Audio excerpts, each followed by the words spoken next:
أشهد أن لا إله إلا الله.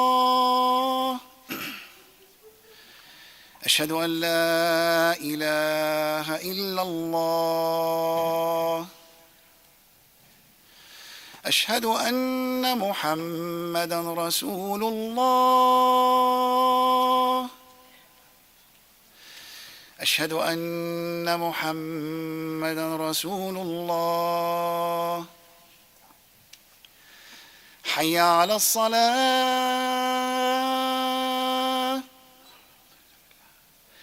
حي على الصلاة.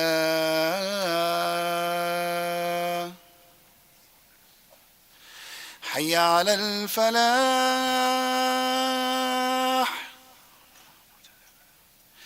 حي على الفلاح.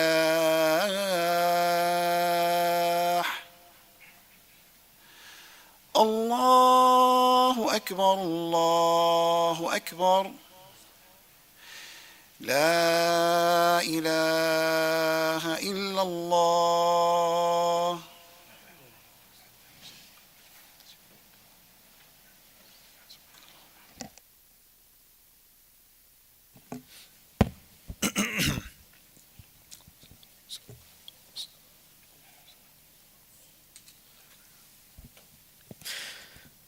الحمد لله الحمد لله نحمده ونستعينه ونستغفره ونؤمن به ونتوكل عليه ونعوذ بالله من شرور أنفسنا ومن سيئات أعمالنا من يهد الله فلا مضل له ومن يضلل فلا هادي له ونشهد أن لا إله إلا الله وحده لا شريك له ونشهد أن سيدنا ومولانا محمدا عبده ورسوله جزا الله أن محمدا ما هو آله صلى الله عليه وسلم. رب اشرح لي صدري ويسر لي أمري واحلل عقدة من لساني يفقهوا قولي.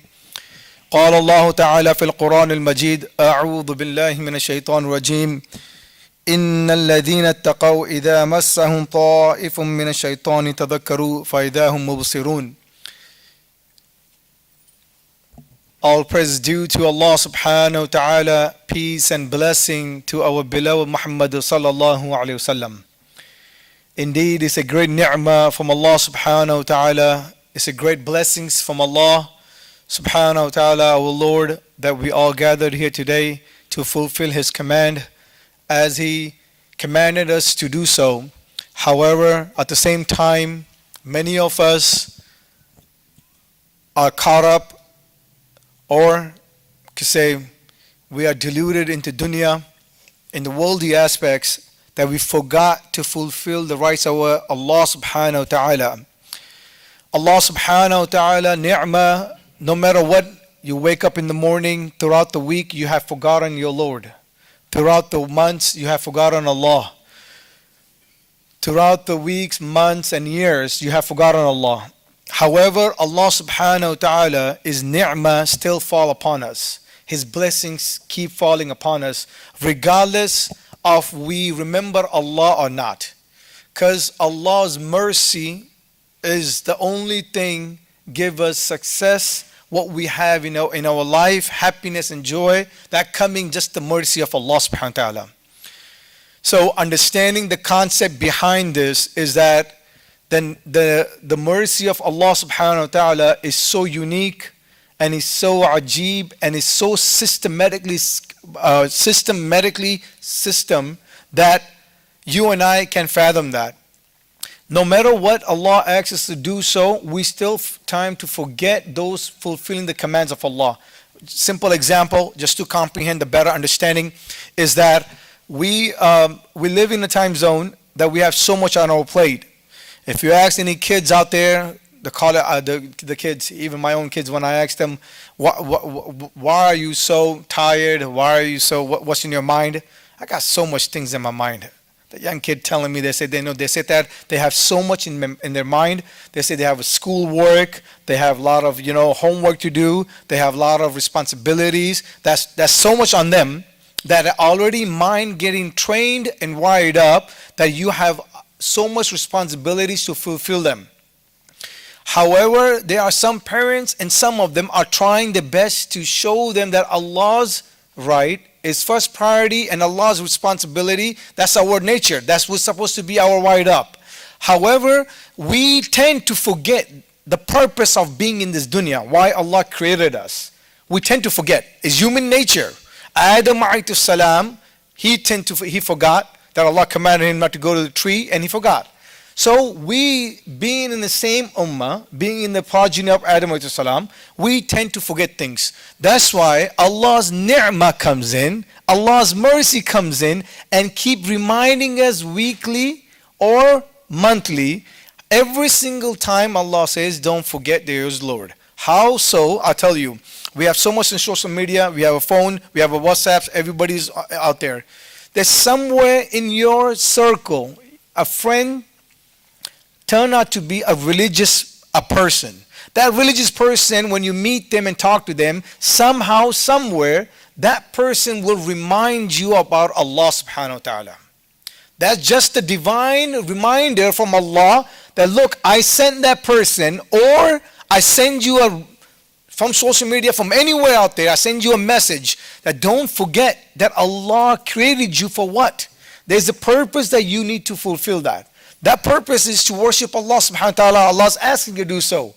That whole ni'mah itself is just the pondering upon daily life that how Allah is merciful to us. Second ni'mah, we disobey Allah throughout the day, and when we go to sleep, next day morning, we wake up with so fresh, and we have iman in our heart. That's just another ni'mah. That's pinnacle of the ni'mah. That no matter what you disobey Allah, Allah is still giving us opportunities to remembering Allah and having iman in our heart. Mercy of Allah subhanahu wa ta'ala. So, the reason I started from that concept, don't forget to remember Allah. And then Allah also remind us, when you remember Allah, I need you to also remember your Nabi, my beloved Nabi Rasulullah sallallahu as well. So remembering my Nabi Rasulullah sallallahu will also give you successful. Remembering me, then you have to remember my Nabi Rasulullah and fulfill his rights by following the sunnah of Rasulullah as well. Fulfilling his rights by loving him as Allah subhanahu wa ta'ala asks you to do so. And Allah asks us to do what? He said, send salutation, because I send salutation to my Nabi Rasulullah. Allah is reminding us and made a command. Everyone needs to do it. Angels doing it, you do it so. This is something that Allah wants us to do so. So don't forget to do that as well. Coming to the point is that when we get deluded and caught up in the dunya so much, adults are caught up with their own responsibilities. Fathers and mothers are caught up with the responsibility of the children. Everyone is somewhere in their life. They are caught up with something in their life. But they're forgetting the ultimate purpose, why Allah brought us to this place. Why Allah told you to be in this dunya, and out of entire world, Allah chose you to be in Coppell. Allah chose you to be in this masjid. Come and pray masjid today here. Allah chose you to be in America. Allah chose you to be in Dallas, Texas. Right? Why? There's got to be a reason behind it. Allah does everything systematically. And Allah does everything for a reasonable. Why is that? That means you and I have a better responsibility to do more than anybody else. So, coming to the point, today, this is the month of Rajab. Everybody knows month of Rajab. Everyone, just to remind it to myself and remind everyone else over here. After month of Rajab is Sha'ban. After month of Sha'ban is Ramadan. So that means it's a sign from Allah. Allah reminded me that I should also, to raise my khutbah in Coppell, I should remind myself and remind everyone else. There is a month of, this is month of Rajab, there's a Sha'ban and the month of Ramadan coming. What are we planning? What are we preparing for the real game when the Ramadan comes in?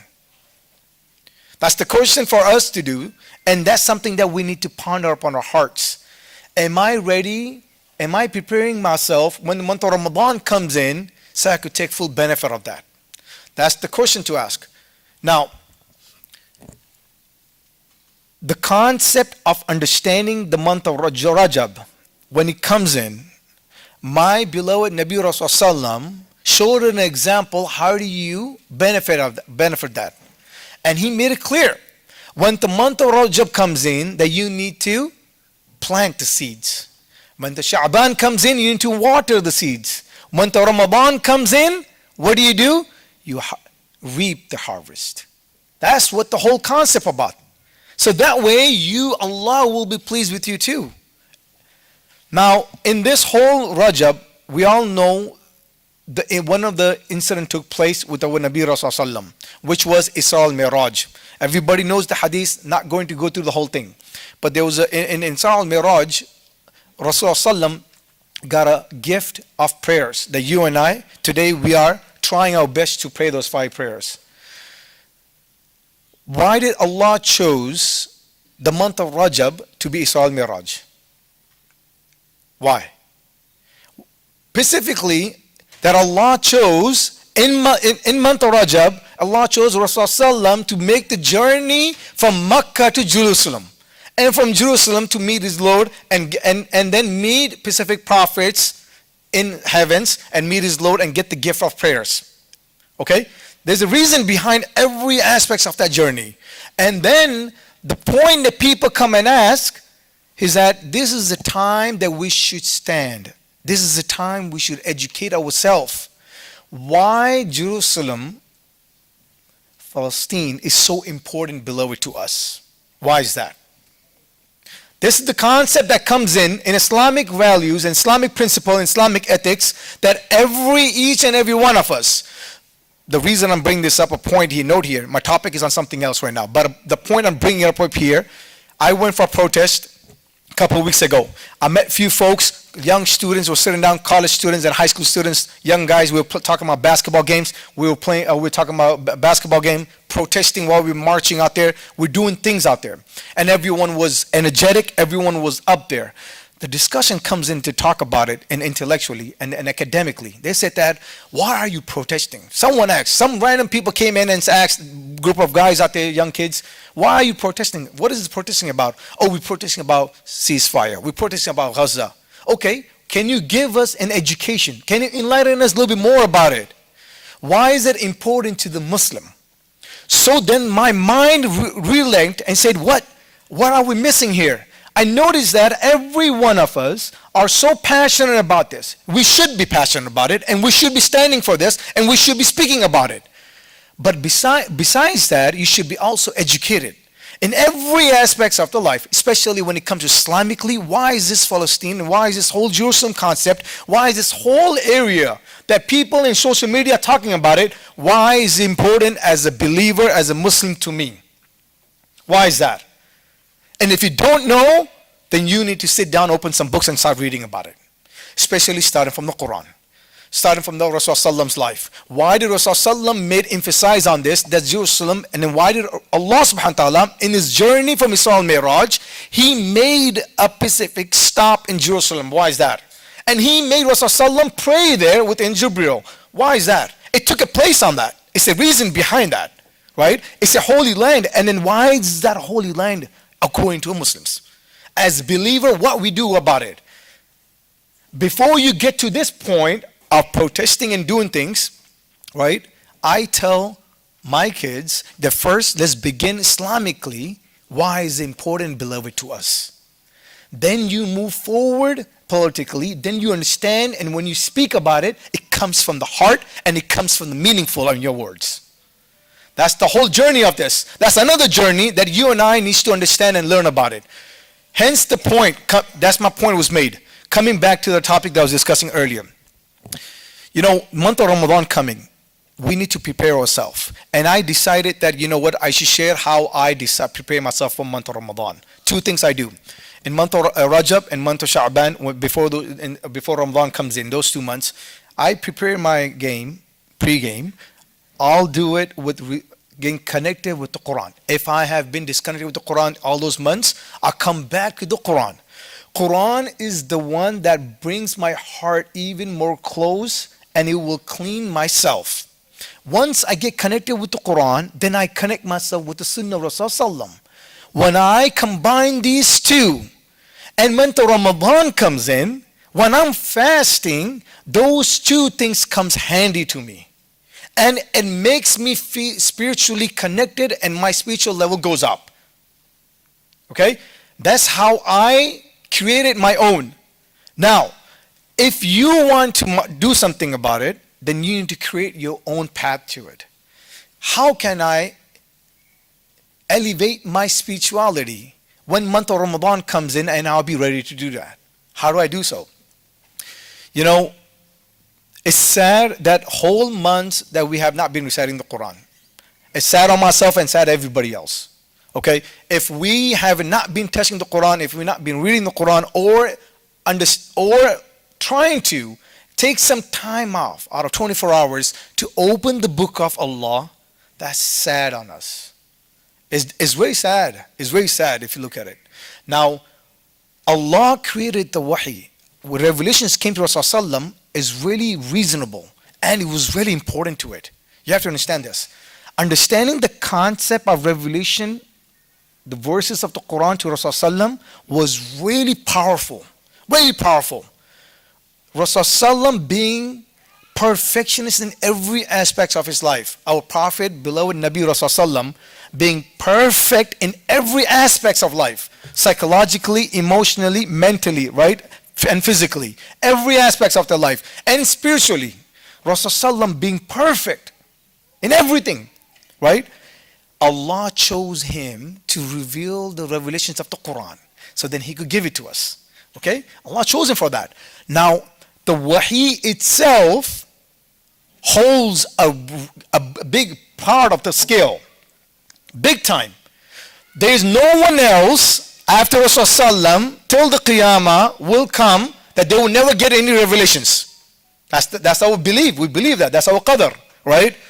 No one else will get that revelations. What made Rasulullah so special was the wahi when revelation came to him. Made him the specialist prophet and anybody else out there. The people who come till the Qiyamah. Anybody else. That wahi, understanding what is the kalam of Allah, revelations coming to him, and he explaining that to us and giving us a role model as a walking person, telling us this is what Allah means and this is what Allah wants you to do. So that whole journey itself is another level. Now, you might think that was Prophet ﷺ, that's why the Quran was revealed to him. How is going to be affecting us? Let me remind you. Many stories out there to Sahabis and many people who come after that, every one of them, when they came to the Quran, they got all the answers. They opened the Quran, they found the answers. Allah made sure that they get the answers. That shows the sign that they are talking to Allah. And beautifully, someone said that if I want to talk to Allah, I stand up on the prayer. If I want Allah to talk to me, I open the Quran. I opened the Quran. And the Quran was talking to me.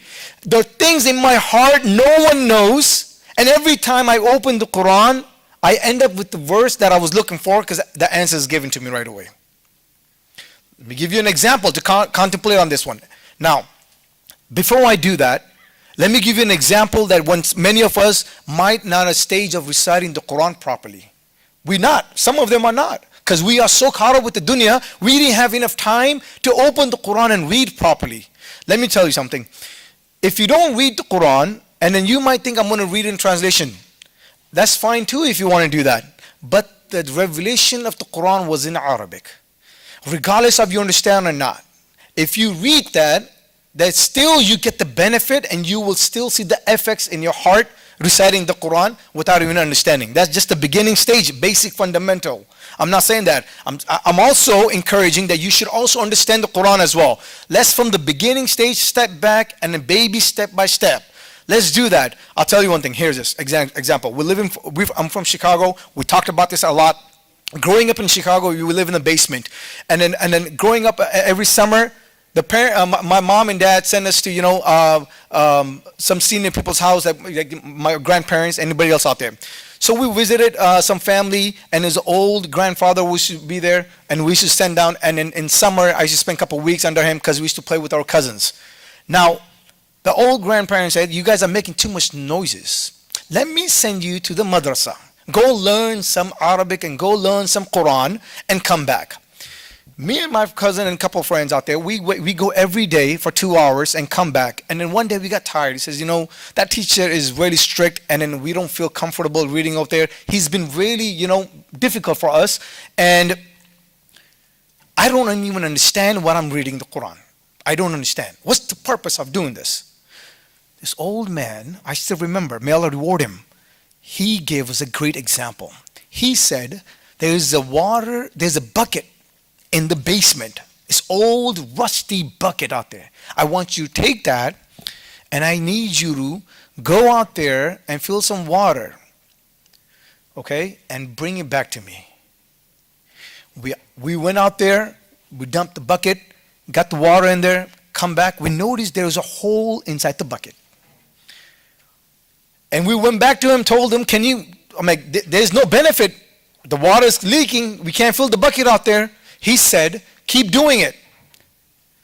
Couple tries, 6 to 10 times, came back. We got tired. And we said, what's the purpose of this? He said, look at the bucket now. Look at the bucket now. It's clean. It's clean. He said, every single time when you put water in there and then you bring the water back to me and the water's done, the bucket's getting cleaner and cleaner and cleaner. Same concept. There's no water in the bucket, but bucket's getting cleaned. Same concept and same analogy was realized in my mind that reading the Quran, even you don't understand from the beginning stage of your life, reading the Quran will clean your heart step by step. It will clean your heart. If your kid asks you that I don't understand, why am I reading this? Let's begin your life from the beginning. Reading the Quran will cleanse your heart, opens your heart up and cleans your heart spiritually. When that happens, then you do any actions of Allah subhanahu wa ta'ala. When you pray and when you make dua to Allah for the ummah, you will see the effects of your dua. You will see that because your heart is clean now. Completely. And when you do sunnah of Rasulullah and fulfill his sunnah, that also makes it even more beautiful of your heart. That's called spirituality development. That's what we need to do. Now coming back to it, understanding the Quran and reading the Quran before the Ramadan comes in. That's the preparation of Ramadan.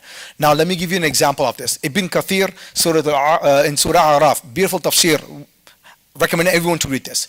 In the verse of 201, under the verse, إِنَّ الَّذِينَ اتَّقَوْا إِذَا مَسَّهُمْ طَائِفٌ مِّنَ الشَّيْطَانِ تَذَكَّرُوا فَإِذَا هُمْ مُبْصِرُونَ. In this verse, Ibn Kathir gave a great hadith narration out there.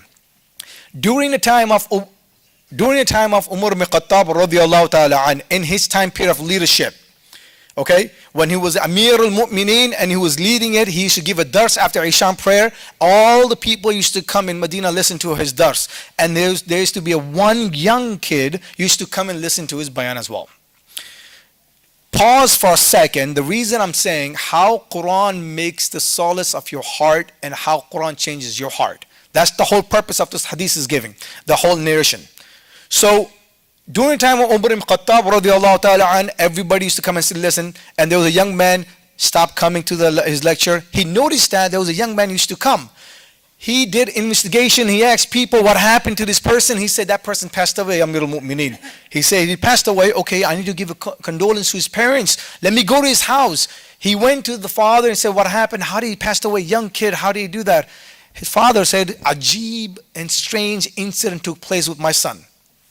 One night he was coming after your talk, and then he came to the house, and he was coming on his way to the house. There was a young woman, right, distracted him, and then invited him to commit the sin. And the young woman, and then he couldn't take the power of that, and he followed his nafs and followed the sin to fulfill the sin out there. He followed the woman. The moment that he's taking step towards with the woman to commit the sin, Allah reminded him, divine reminder, the verse of the Quran that he heard Umar ibn Khattab's talk. إِنَّ الَّذِينَ اتَّقَوْا إِذَا مَسَّهُمْ. That verse, as soon as he repeated in his mind, he fell consciously on the ground. When he did that, the woman and the slave, they picked the young kid and took it to the house and dropped him off. He said, we found him on the ground like this. Fine. The father woke him up and said, son, what happened to you? You're not feeling well? And then son goes, no, I was about to commit a sin, But the verse of the Quran came to my mind. Which verse was this? He says he recited it again. Once he recited a second time, this time not unconscious, he passed away. Umar ibn Khattab, listening to the whole incident, how Quran affected him. Just by listening to the Quran and then remembering the word of Allah, right? The Quran affected him so much that when he passed away, he remembered that Allah also mentioned in the Surah Rahman, وَلِمَنْ خَافَ مَقَامَ الْجَنَّتَيْنِ, that the people who struggle internally in their life from sins and good, Allah sent divine help for them, and then in those people, when they passed away, Allah granted them 2 Jannahs. Umar ibn Khattab reminding this to everybody, look how Quran get affected. If you think the Quran is not getting affected, that's something that you and I need to work hard on that. That's the whole concept of this. That you and I need to remember that how Quran could make difference in your life. If you are struggling financially, health-wise aspect, anything in your life, even you're in depression time period, you open the book of Quran and you decided in your mind, I'm going to open the book, where should I start from? Let me just pick a random verse. Guess what? That random verse that Allah will take you to, and you read the meaning to that, that will give you solace of your Quran and your heart. Try it. You try it and you come and you make the social media, everybody knows that how Quran reminded you when you are in this deepest sad moment in your life. That's the solace they give from the Quran. Same concept, another example from the hadith of Rasulullah, that how Umar ibn Khattab became a Muslim. Everybody knows the story. Growing up, Umar ibn Khattab, immediately when he wanted to kill Rasulullah, Sa'd ibn Waqqas stopped him. He said, where are you going? He said, I'm going to go kill Rasulullah. He says, if you want to, before you do that, go talk to your sister and your brother-in-law first. See what's going on in your own house. He went out there. What verse he was reciting the Quran that affected his heart, and he became a Muslim. طَاهَ مَا أَنزَلْنَا عَلَيْكَ الْقُرْآنَ لِتَشْقَى. When he opened the Quran, he read that verses that affected his heart. That made him the change. At the same time, Rasulullah made a dua for him as well. That was the whole thing. How many of them could relate to the stories in your own life? And if you go out there, you find people, many people out there, even now, when they open the Quran and how Quran affects their heart out there. Now, the question comes in, month of Ramadan come in, I need to get connected. This is the time, the Rajab is here, Sha'ban's coming. Every day, make yourself available, open the Quran and read one verse from anywhere. And read the meaning to that. Then you will say, you know what, this is the answer I was looking for. Simple. Simple in life. Inna al-Ghafur Rahim.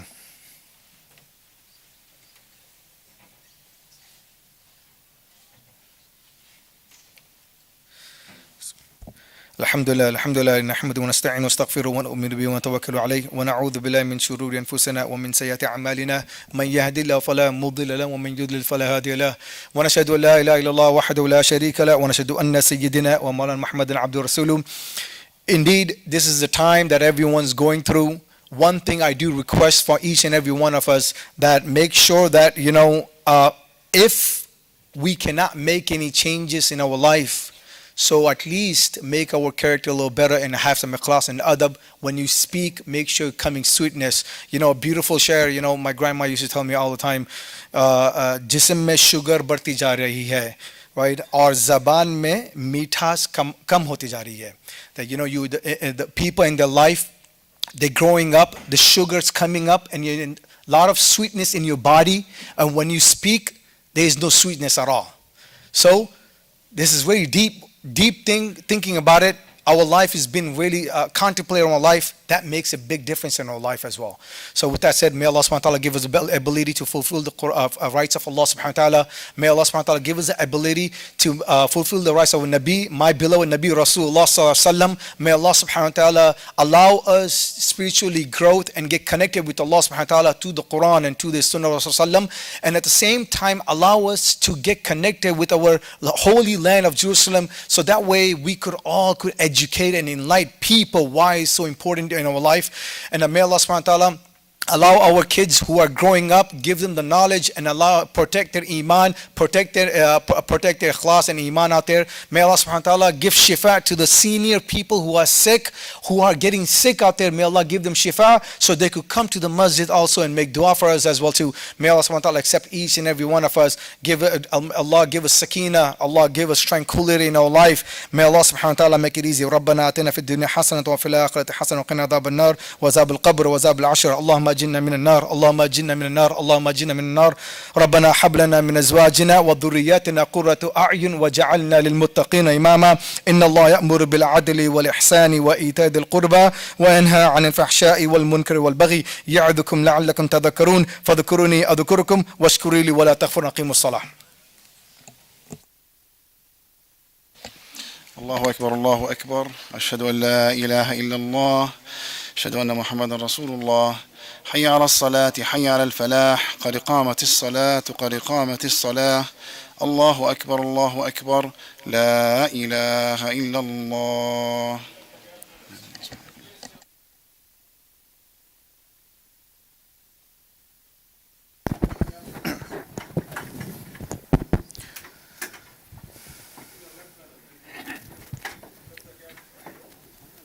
Are you good at the back?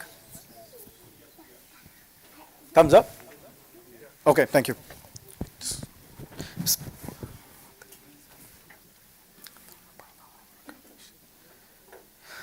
Allahu Akbar.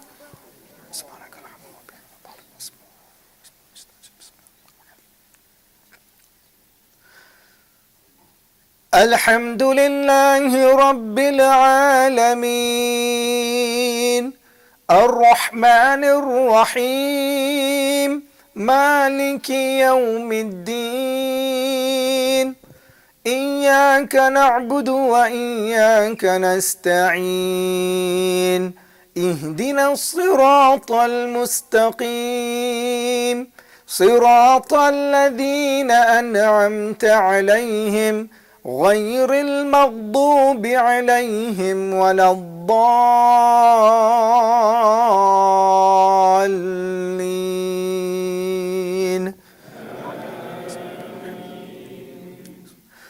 والضحى والليل إذا سجى ما ودعك ربك وما قلى وللآخرة خير لك من الأولى ولسوف يعطيك ربك فترضى ألم يجدك يتيما فآوى ووجدك ضالا فهدى ووجدك عائلا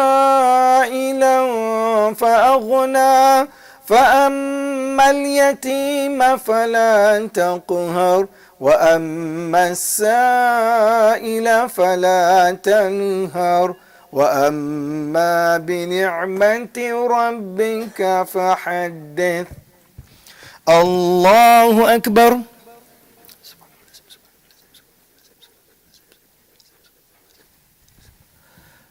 سمع الله لمن حمده. الله أكبر.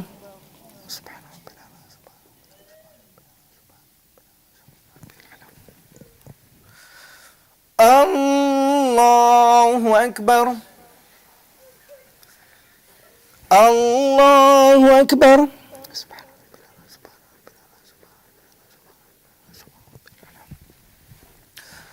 الله أكبر. الحمد لله رب العالمين الرحمن الرحيم مالك يوم الدين إياك نعبد وإياك نستعين اهدنا الصراط المستقيم صراط الذين أنعمت عليهم غير المغضوب عليهم ولا الضالين.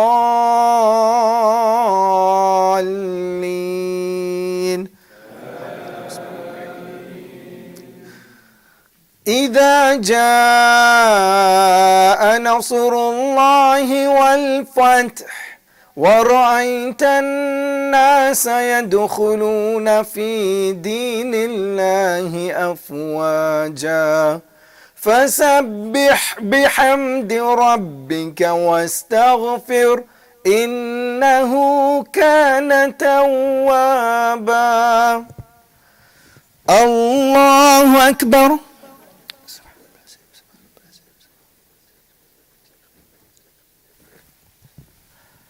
سمع الله لمن حمده. الله أكبر.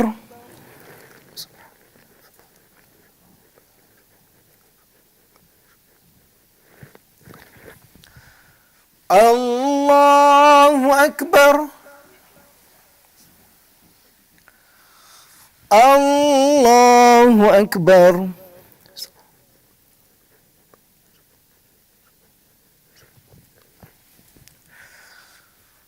الله أكبر.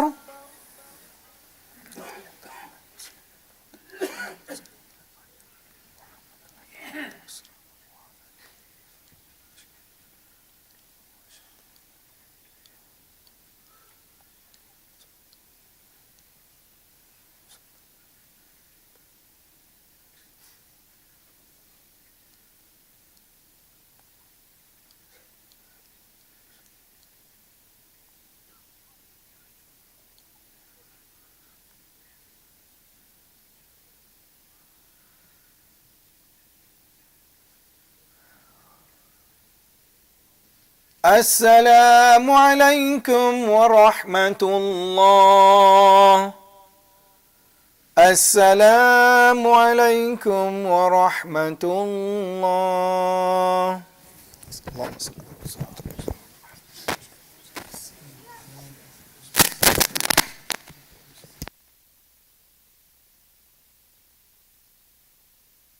Assalamu alaikum. Just give a few minutes of your time. We have a guest here, inshallah. Assalamu alaikum.